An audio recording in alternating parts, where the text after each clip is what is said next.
Selamat siang, berjumpa kembali dengan saya, Elizabeth Rizky Lindriani, calon guru penggerak angkatan 8 dari Kabupaten Temanggung. Kali ini saya masih ditemani oleh Pak Dedi selaku guru yang sudah diobservasi pada kegiatan supervisi akademik. Dan hari ini saya juga ditemani oleh Bu Betty selaku pengajar praktik pada pendidikan guru penggerak angkatan 8. Baik, pada percakapan kali ini saya akan memberikan beberapa pertanyaan kepada Pak Dedi terkait jalannya proses pembelajaran di kelas yang sudah dilakukan dengan tujuan untuk mengevaluasi sejauh mana proses pembelajaran yang sudah dilakukan. Untuk pertanyaan pertama,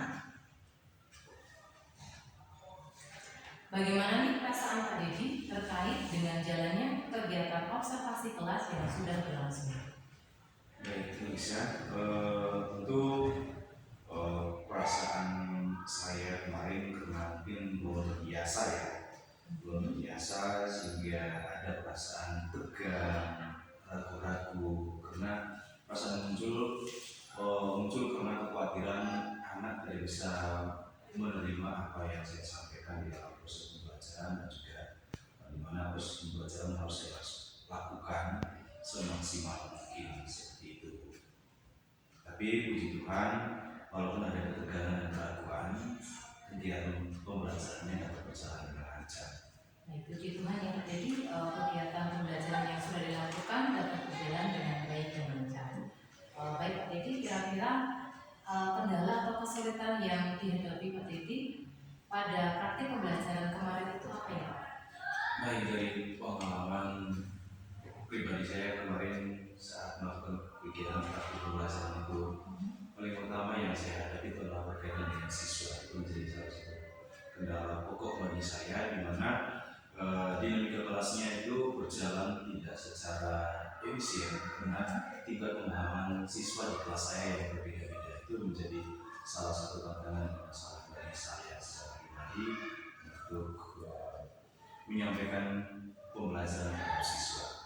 Kemudian untuk saya secara pribadi juga mungkin tadi seperti yang saya sampaikan di awal, ada ketegangan dan keraguan. Mungkin kedepannya saya akan berusaha kegiatan pembelajaran itu bisa berjalan lebih lagi sehingga saya bisa menikmati dinamika pembelajaran dan siswa-siswi juga bisa mengikuti pembelajaran dan saya bisa mengimbangi kemampuan pembelajaran siswa.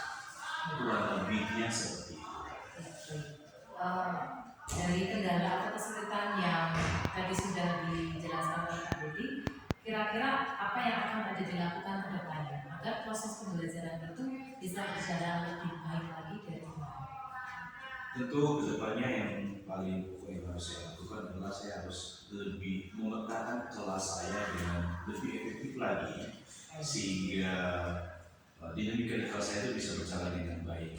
Artinya tingkat pemahaman siswa saya di kelas dalam kegiatan pembelajaran itu bisa saya maksimalkan, bisa saya efektifkan karena setiap siswa yang saya hadapi itu memiliki kemampuan yang beragam. Karena harapannya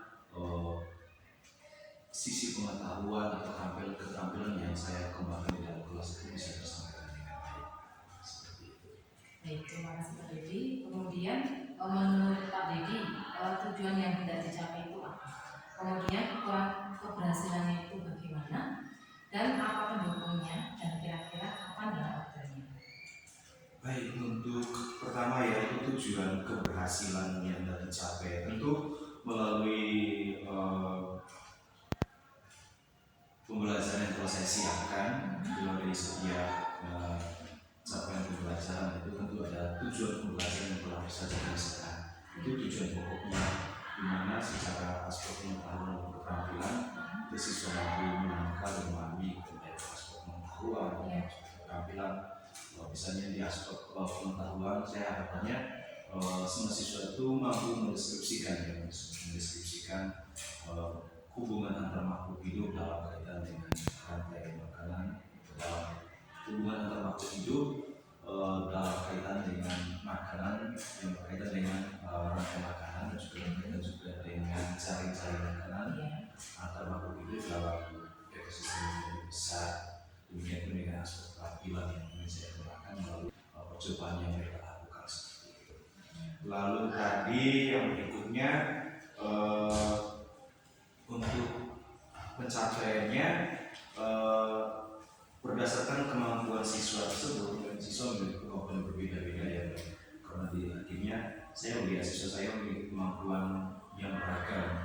Ada siswa yang mampu menangkap, yang unggul di sisi auditorinya, ada siswa yang unggul di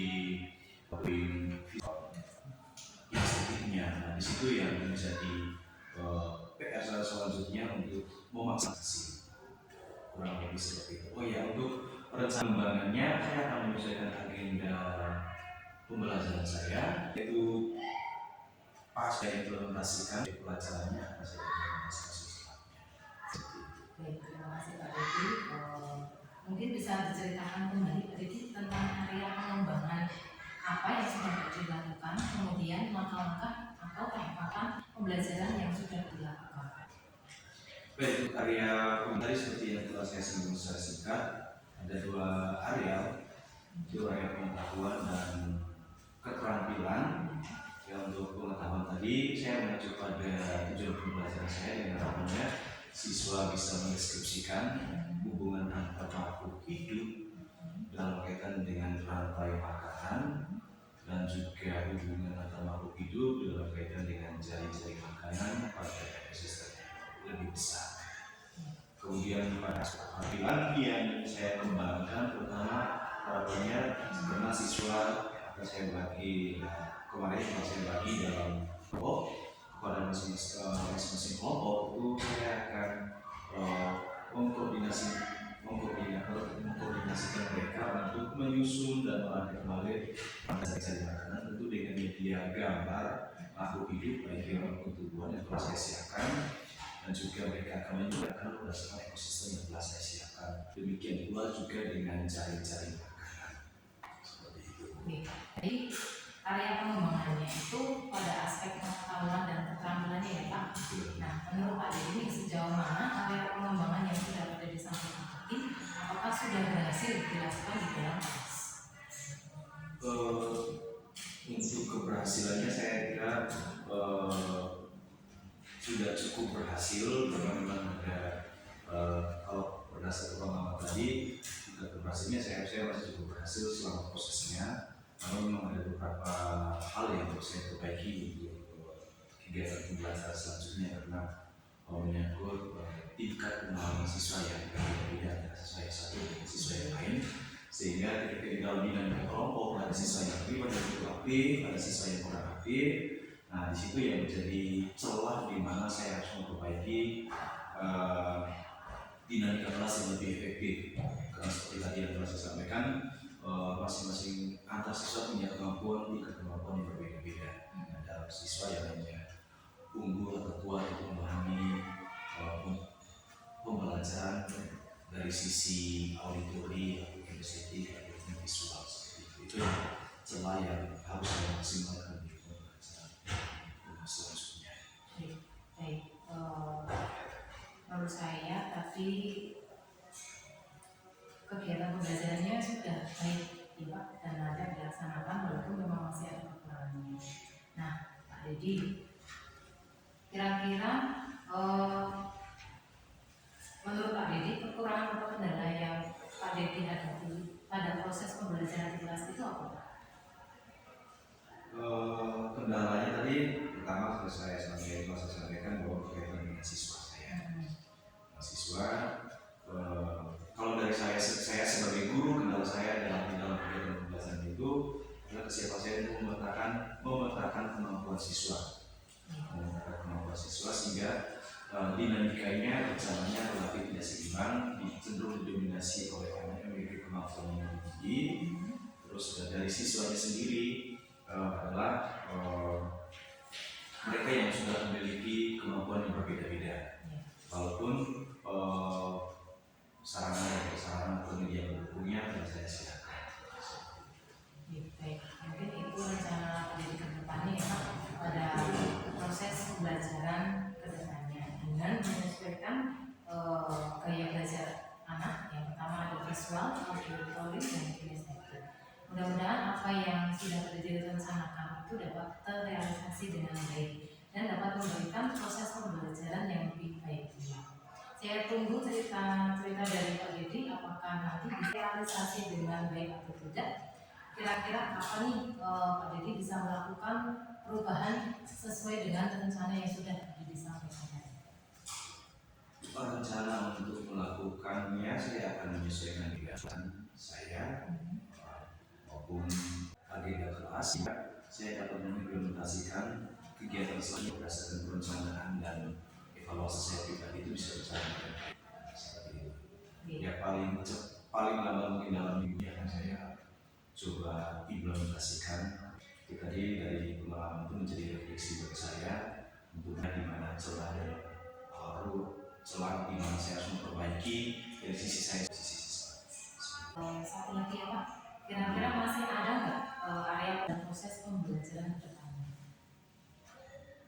Untuk saya tingkatkan lagi di proses pembelajaran selanjutnya, tentu masih ada yang ingin saya kombinasikan.